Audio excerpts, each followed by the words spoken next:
Aishah. Join me on a trip down memory lane as I discover the historical state of Melaka. Not only am I going to explore the various cultures, I'm also going to sample the delicious food, and hopefully there's going to be some entertainment as well. So what are we waiting for? Come on! During the 15th century, Alfonso de Albuquerque's forces attacked and successfully defeated the armies of the Malacca Sultanate.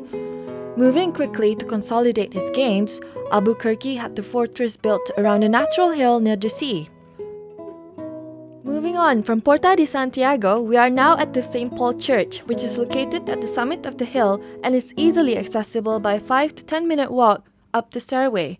Upon reaching the top of St. Paul Hill, the tiredness of climbing the stairs will be forgotten as soon as you capture the breathtaking view of Malacca City and the coastline.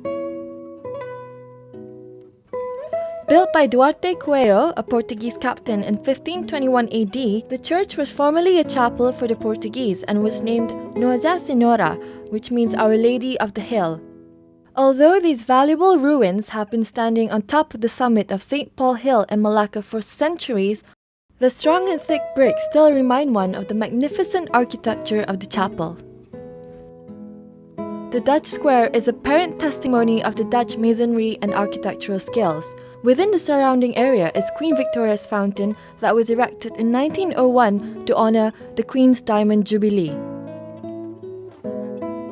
Next to it is the Melaka Clock Tower that was built in 1886.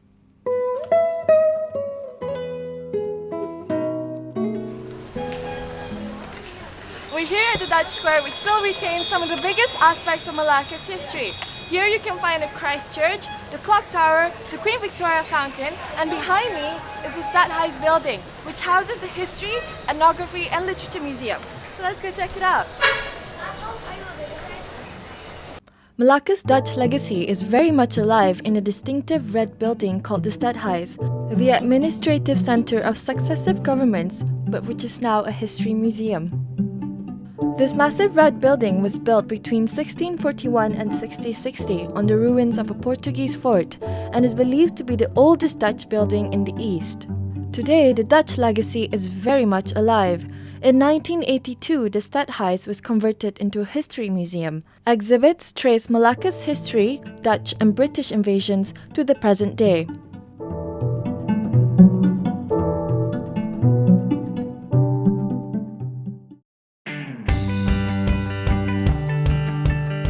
Have you ever wondered what the palace of the Sultan of Malacca looked like? Let's experience it by exploring the Malacca Sultanate Palace Museum.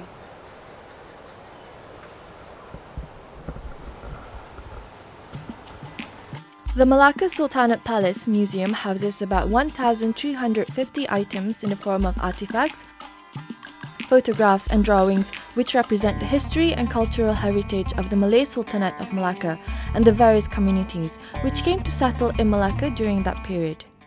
This is the seating arrangement for the Royal Audience Hall. It's where people came to meet and discuss various issues with the Sultan, and they came from all over the world. For example, you have the Ming Dynasty delegation from China, the Royal Messenger from Majapahit, as well as the Indian trader at the back. All of them who came to meet with the Sultan for the first time will have to greet him like this.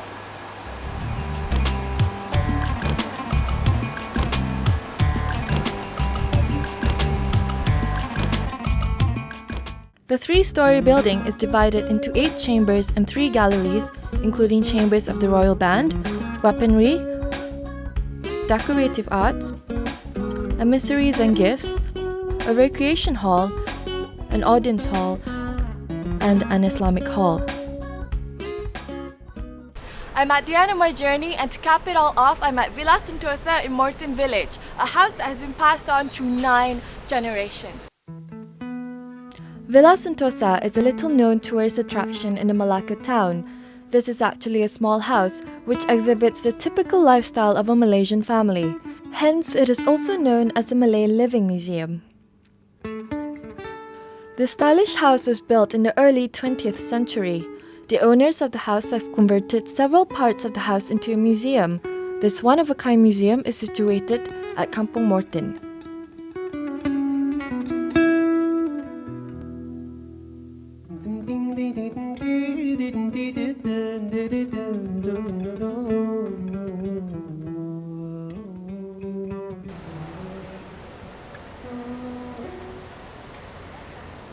Perhaps no other place could offer you a much better understanding of Malaysia than Melaka itself, the place where it all started. Has been such an enriching experience, but unfortunately, this is the end of my journey. So if you do get the chance, please come and visit. Jumpa lagi!